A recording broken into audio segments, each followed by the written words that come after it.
Welcome to तत्सत astrology. सूर्य की महादशा के बाद अब हम आ रहे हैं चंद्रमा की दशा पे, मून की महादशा। 6 साल सूर्य की महादशा हमें सिखाती है टू बी रिस्पॉन्सिबल। हमारी आइडेंटिटी, हमारी आत्मा, हम इसके ऊपर काम करते हैं। Now energy shift is towards moon. हमारा माइंड, हमारे इमोशंस, इसके ऊपर काम होगा अगले 10 साल के लिए। Energy from responsibilities to emotion, soul पे काम हो चुका, अब मन पे काम होना है। कहते हैं ना, मन के हारे हार है, मन के जीते जीत। तो मून रिप्रेजेंट करता है माइंड, हमारे इमोशंस को, हमारे डिसीजंस हम कैसे लेते हैं और उन डिसीजंस पे हमारा रिएक्शन कैसे आता है, ये सब मून डिसाइड करता है। हमारे मटेरियल कंफर्ट, जो भी हमें सुख मिलता है, हमारे कपड़े, हमारे ज्वेलरी, जिस तरीके का भी हमें मटेरियल सुख मिलता है, ट्रैवल, हमारी ईटिंग हैबिट्स, हमारे रिलेशनशिप्स, मदर स्टेटस, सब गवर्न होते हैं मून से। तो आप समझिए अगले 10 साल जब मून की महादशा आएगी तो ये सारी चीजों के ऊपर काम होगा, लाइफ का एजेंडा होगा टुवर्ड्स योर इमोशंस। आपके को इमोशनली स्ट्रॉन्ग करना, इमोशनली स्टेबल बनाना, सेल्फ अवेयर करना।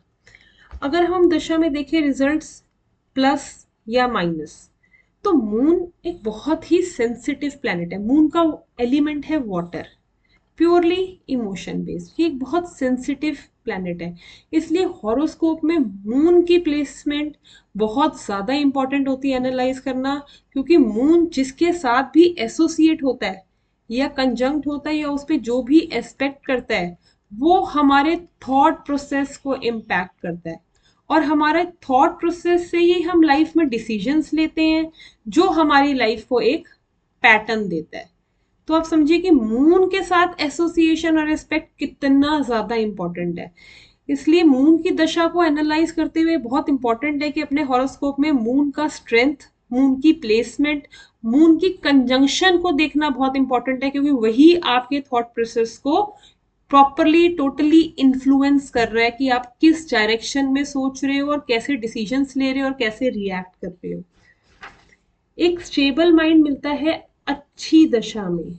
स्टेबल माइंड मिलता है, सेल्फ अवेयरनेस, अपने बारे में अवेयरनेस, क्या सही है क्या गलत है, अपने इमोशंस को हम कंट्रोल कर सकते हैं, तभी हम अपने बारे में सोच सकते हैं।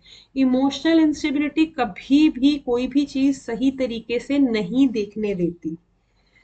वहीं पे अगर आपकी दिशा में प्रॉब्लम है, रिजल्ट सही नहीं मिल रहे हैं, तो आप चेक करेंगे एंजाइटी इश्यूज, ओवर थिंकिंग, बहुत ज्यादा एक ही चीज को लेके बहुत देर तक सोचना, बार बार सोचना।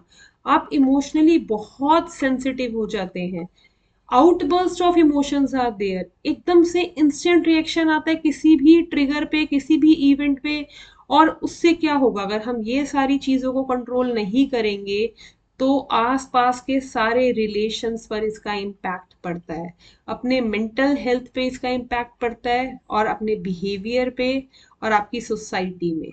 तो ये सब चीजें खराब करने के लिए, आपके आसपास हर चीज को एंड करने के लिए सफिशिएंट है।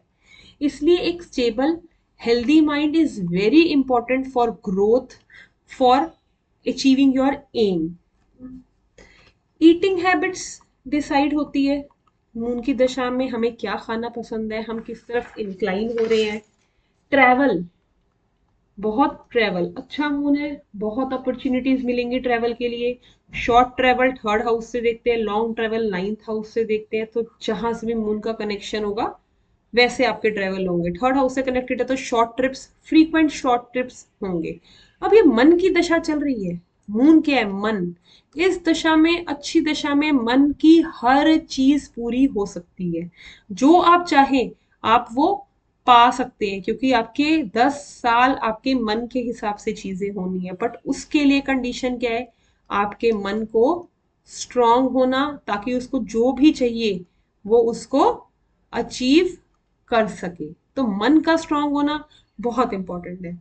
भगवत गीता पढ़ते हैं तो भगवत गीता में भी श्री कृष्ण जी ने कहा है कि मन को कैसे प्रबल करे, मन को प्रबल करें बार बार प्रयास करके और त्याग करके। इन दो चीजों से आप अपने मन को कंट्रोल कर सकते हो, रिपीटेड एक्शंस एंड त्याग, सेक्रीफाइस। ये दो चीजें हैं जो भगवत गीता में कहती है अपने मन को कंट्रोल करने के लिए।